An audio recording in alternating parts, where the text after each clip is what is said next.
What's up, guys? Welcome to another episode of the Coffee Break. This time we are joined by Mo. Yo, yo, yo. Cheers, how you Mo. doing? Cheers, dudes. Welcome. Thank you. I think I do need my coffee today. Yeah, oh yeah. Mo, you probably don't need an introduction, but I'm gonna get you to do one anyway. Cool, let's go. Which camera am I staring at? This Look, one, just this look at one, me. Okay. I'm going wrong already. Oh no. No, but all jokes aside, so I'm Mohamed Ezeldin, Head of Tokenomics at Animoca Brands. I've been in crypto for 8 years. Prior to that, mathematician. I was a high school teacher in the UK, which always catches people by surprise. But really, that sort of stems what we do when we think about tokenomics in terms of the different layers that a token economy needs. And what we've seen in maybe 2017, 2018 is this pie chart. And then in 2021, we had some incentive mechanisms with the DeFi summer. And then we've seen the evolution of tokenomics since then. And for us, it's how do we maintain the cutting edge. So Mo, how did you end up at Animoca Brands?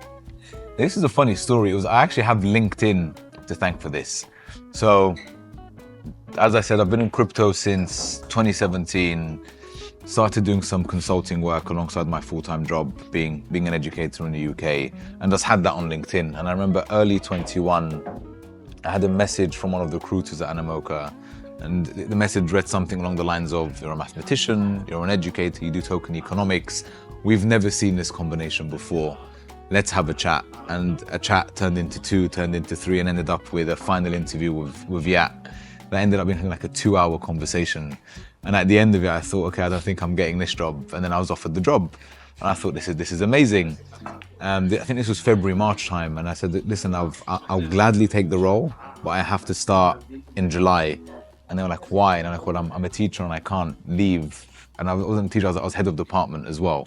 So overseeing the mathematics faculty at the establishment where I was working. So I couldn't leave midway through the year. And I was terrified they'd be like, sorry, that's too long to wait.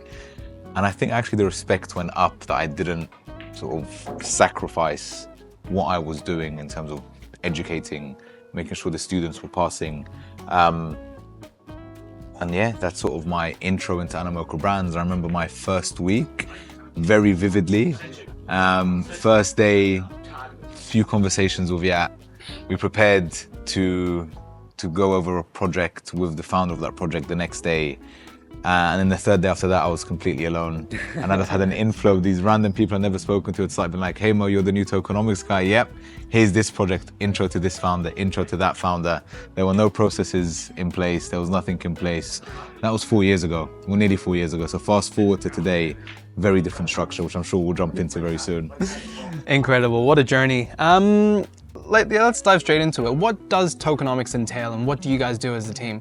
So tokenomics, I like to think of it as an onion, and people like, outside of it making you cry, it's the layers that an onion has. And at the core of it is your supply and demand, but then it's also your persona profiling, understanding the different personas within the ecosystem, understanding how these personas interact. For every interaction, it's a possible transaction that underpins that. You have a reputation layer that I think we're starting to see more of in the space. You have governance. What we've seen is a lot of airdrops being done wrong, so understanding what that initial distribution looks like, and then how do you put all of this together in a framework that needs to evolve over time, needs to be dynamic, but you need something to get you from 0 to 1 being TGE, and that's where we focus a lot of our work on. And then we also focus on 1+, which we think of, well, a token launches at TGE, and my wife hates it when I use this analogy, but for us TGE is like childbirth. A lot of founders think TG is the endpoint and I can relax once my token is live. It's quite the opposite. Once your token is live, or once any digital asset is live, you have responsibility to your community, to your investors, to your stakeholders. And it's how can you maintain the longevity of that? And that's where the dynamic aspect comes in. So you guys have famously done, the tokenomics, and maybe not everyone knows this, but you guys have famously done the tokenomics for a lot of big teams, for a lot of big projects. Could you break down the process of how you would work with a project or a team to launch a token? Absolutely. So a lot of the work we do, I guess you can split it in two. We either work with internally incubated projects, or we work with externals. Now, when we say externals, that this could be a portfolio company, or it could be someone who it doesn't exist within the Animoca ecosystem. And the way we function really is we come in as your co-builders, if that makes sense. And within a department, we have three main verticals. So one of the first verticals is our tokenomics and strategy, and that's really focusing around what the go-to-market looks like, what's happening on the market. We have a number of degens within that team, because again, you need to have your ear close to understand what the meta is, what people are looking out for. Then that leads nicely into the second vertical, which is our data science vertical. And really that's looking at a lot of the on-chain metrics, a lot of the data research, our research and data that we need to understand what's happened in previous ecosystems, how this informs what could be happening, what mistakes others have made, what innovations others have made. Sometimes you have to reinvent the wheel. And other times you can look at an innovation and build up and iterate from there. And then the third aspect is really our gamification vertical, when we have game designers, game economists, and so on within that vertical. And they really look at the incentive mechanisms, the persona profiling. And you can start to see all these different layers beginning to work together. So as we're building up an ecosystem, again, understanding who are the personas, how they're interacting, is there a governance structure, what the go-to-market strategy looks like, is there an airdrop? If there is, how are we distributing that? Is it 100% unlocked? Is there a lockup? Or is it something similar to what we did with Mochaverse, where it was like claim now versus claim extra, the impacts of that, and then the longevity the token has, and at what point do we need to iterate? And that sort of leads on to the second offering that we do, which is focused at really ecosystem improvement, and that's focused on pre-existing tokens. So that's something we're doing mainly with the in-house projects like Mochaverse, like Open Campus, the EDU token, because there's a live ecosystem, there is liquidity there as well, there is user base, and there is data. Like prior to launching a token, you don't have much on-chain data specific to your project unless you have an NFT collection. But once you have the token there, it's a lot easier with challenges because you can't really access the data on centralized exchanges. But understanding the user behaviors from that aspect and what can we do to help grow an ecosystem. And it's something that I'm doing now in my role as special counsel on ApeCoin DAO as well, in terms of how can we improve that ecosystem.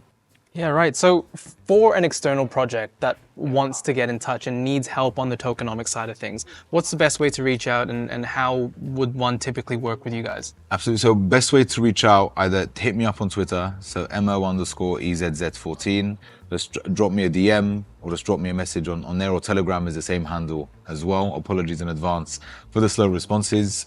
Or email tokenomics@animocabrands.com. Our typical engagement model is we'll spend some time with the team to understand the needs and then to scope out the work. And then based on the resources needed for the scoping out, we'll charge. But the way we charge is just in tokens, which is super interesting because for us, incentive alignment is super important. And what better way to align incentives than saying, well, we need this token to be just as much of a success as you do, especially considering we will have our tokens locked up for the same as what other advisors are getting, and we're not looking for those tokens unlocked at TGE per se. So tokens is the way forward. We don't like to charge fiat, which I know we get criticism for sometimes. Maybe not criticism, but for us, if a project has raised a few $100,000, it doesn't make sense for us to go and take a chunk of that when we know they need that, if it's for operational expenses, if it's for marketing, if it's for growth. So again, incentive alignment is super important.